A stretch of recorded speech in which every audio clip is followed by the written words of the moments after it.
Then in the Bembe Jaswa, was so a time saying, or put to a pamacho. Me peer put on a manitui, but two free banana.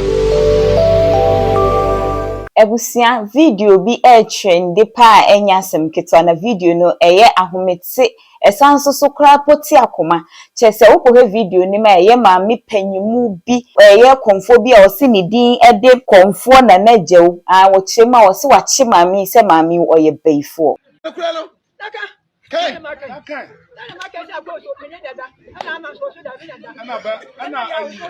Aha, let's talk GH rumors. And any first time I must say over subscribe Eddie Mama na fe wa click e notification bell no so say de be ya upload new video bi on sa ebetimi akusia mami na nka ye de enim say Ghana ha for some time now eye northern region pa na enim say eye witchcraft yes witchcraft nyoma bi koso ho no ma wo witch camping na wo ho a chese wo ye bo be yie na wanyini kakra pe ne de wakwa akoto a chese ye di nkofo ani a enya asem kitwa na sa de we yenim se years back government e ka se nka obehye se obebresa anima we nyina ase na nka mamefoi old age ni duru wa nsem bebre koso e wo mabrabo ma me panyimu bi ana konfu bi a yese wo bebi ani ese wachi mami se mami ye beif my Ghana TV say yen kan kire mo say hu behia say ye my Ghana for e die ye be patronize made in Ghana products say de be ye my Ghana betimi akonenim it will show screens ne so obehu say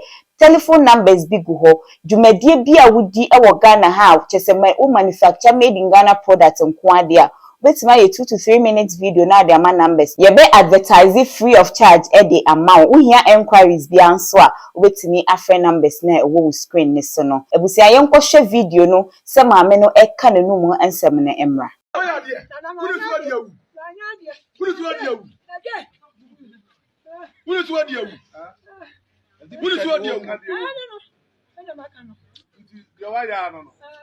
Akozunu nada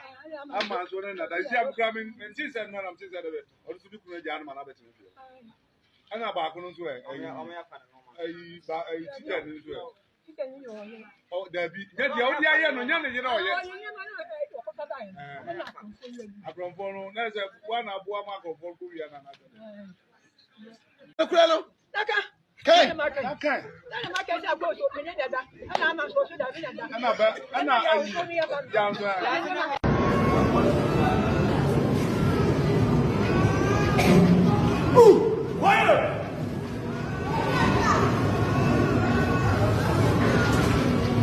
video no ane yakosha ba ne chese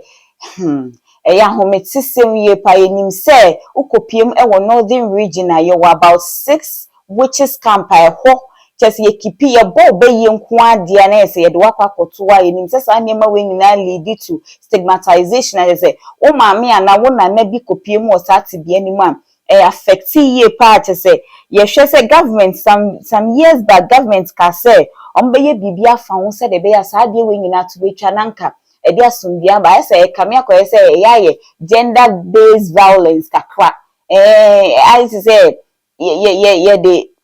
to oba man penyufo ne pan eta e bo mo be yi pa so what steady ahwa chese akoye ahomete se na old age wunyini nko ade ana chese wo ye aye beifo na se mo be to social media ne nkofo ache o madwen afa ho pa ebi mo chire ma o mo chese enya ade papa na me read some of the comments user back or say dementia can make the age say what they aren't aware of. Why treating her this way? Africa really has a very long way to go. Na chese ono chema or say a mental health disorder bi o na say ya rebi o ho anidi ndi dementia na no etimi ma udu age bi say ya otimi keka nsem a wankasa kwa no wunnim nia woka. And one user so or say, "Ow, when someone says magia tumu, it means a lot. It's either they are coerced, overwhelmed, or they just want an easy way out.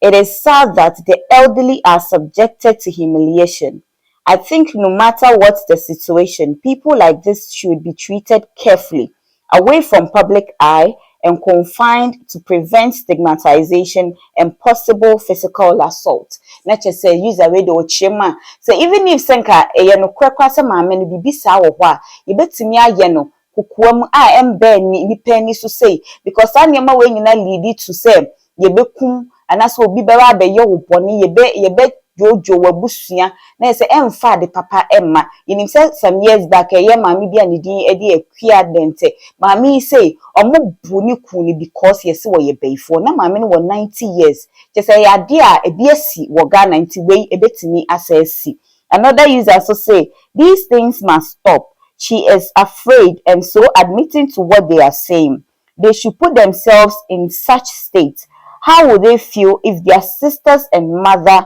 is accused this way? Now say, "Oh no, wa shade the wa mami o sikasa na I say user reach mo ba just as ye pushing also ehu atone so nti na okasa bebre no nti yemfa ye ho nhye omhwu mu say ye obi bibi say ya say ye wo sister na ye wo mami a say ana obefili afa." Zia wo comment bia fasa asem we hu obetimi agya e wo comment section ho e de amame papa bia babonti abekasa na wo hwe de wu anani abre ne ho a wo kasa chese ne ho yira na nkasa ne nsem a wo ka nyina ne se wakwakoche eye ne yire a wo no ankasa ti ne sika ye ne ho ade we nya mpnatwe o da bi wati sika ye oba ne ho ade amamre kwanso ene chese wo se Ghana court ense nyina wase na maami afa na chi ene abrante foforo akwakoda chese wodi nani akwakoche omufu e de fidi gadoti wachi omo red handed ankasa yintie nanum asem ne mra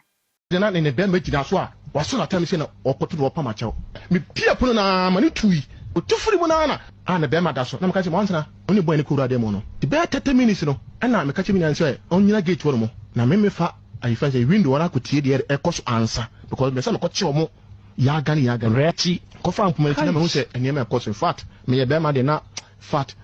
oba ne bere ma isia ene ekoso ni ade so nti what dey me te say I say hi na me na me hye mo so na me ka che mi nan se onye di what hi ni na se me ya wagima me se cheche wasem ni mu ufiri bu ase no waba me wada agema de na de waba me hia me yere ya ase wa ufiri asante achem konongo praso pacha ma ya no ho ade amamle ne amane kwan so a Ghana ban sakrade ewum na no kwasemi ni na me dwumadi a me dinti na erade adom me sika na me bɔ me homode na me kofoma na me ntiase ni mum no na me hintase me na me ye na ayegu machi na enne me hu se abrema kumare abrema brabere ase yekuta nkra nan ne pane busa again se me hwe no ose ane me fa na chi wasi daabi na de pa na original so a wode agya me tese wose wonde awale na ontimi bio oba woni na wo mamu nan na ose wonde wagya ware ana no busa panini tu no fo se ohwe ni mere eyi tietie no ose obeware no we se na gane de me mana ma sew ba no en wakoda be machi eti me hu ne sa no ana me man kwani bibidi na mo kodai ana me tete ya me investigation na me hu se anado 4 o'clock me yire no ene akoda boy no boy ne fa no wo fa yaw ahomache no na wakofa me yire na oba na ana me yedi satam no me kuta phone ti na ma yedi na me monitor omo na me yedi obi akofa oyire na oba no hu ya no nso ayedi dansie mu no se wafa na wie nti menyimu adansie patoti mi enti oba na koda ho ama aduru ahomache enti yo adade de gya ne kwan benja no na me yedi sabi o ya kani ba awali mu no o pese o bokura du a o pese o munya asema nufusu eden ewum na dansie nti me yedi ni Friday na abaya bi ewuo asante achom konongo praso wa wekipi no na me frɛ me nua fo sɛ enne be sɛ me monitor me yire na me kyi no ya gani nti me wura wake drugi ko no ene ndi one boy ne ye na me ye di na me ye fast na me balance wo no wekipi na se no o sane rastaman na ko wekipi na se eja na de ne ekoso no emma tete de oba na be ye wo mani mu okwa na ano ode na me ye fast na me free ho ana me bomu ni na mane sɛ time sei meche ya se wade efen say once na boy ne nso de once na ni di am fan of fire but AK once na ko praso a omudi nim no e bo 2 o'clock no e na me ni nua no ekotete da bia wone mere ne bo saa bra no Ebisia enu ne yakɔhwɛ aba no kyese papa yi ewutumu se okasa ewo ye nwankasa aya na se sansem we sia na nke beja nke kokokom kakra nke ye because papa yi kasa wo chima wo se enkora fo wom meaning yewu anim se wunnie ne de ye ni muma nti no society ne start se ye de ade ya wo yiri ya ye ade huru wo meya kyese nkora no omu nya ho meti omu ho beti school kura na ombekwa ye behuru omu wo society nim ye besere omu nti anka de bi se nka eye kokuoma de kaka na ne mo solve na divorce na obi abekọ di baby ananko ewo mu se o try so be create awareness se niema say koso ewo marriages mu ba ya yensanwene enkura na omu ye involved in the relationship ni mu no enye sa enkura ne believe with this for mo nkwa na nyina esa ya ahomete sempa ubetimi e do comment adwenkyire bia wo bia ubetimi eja wo comment section ho e de amame ha let's talk GH women and any first time I make sure say oba subscribe amame na afi wa share so e de amame mo ada ni de nyina mo boye chidom no onyame nhia mo any update bia ba me de baba beso mo bi din e de na na akwa santoa me da mase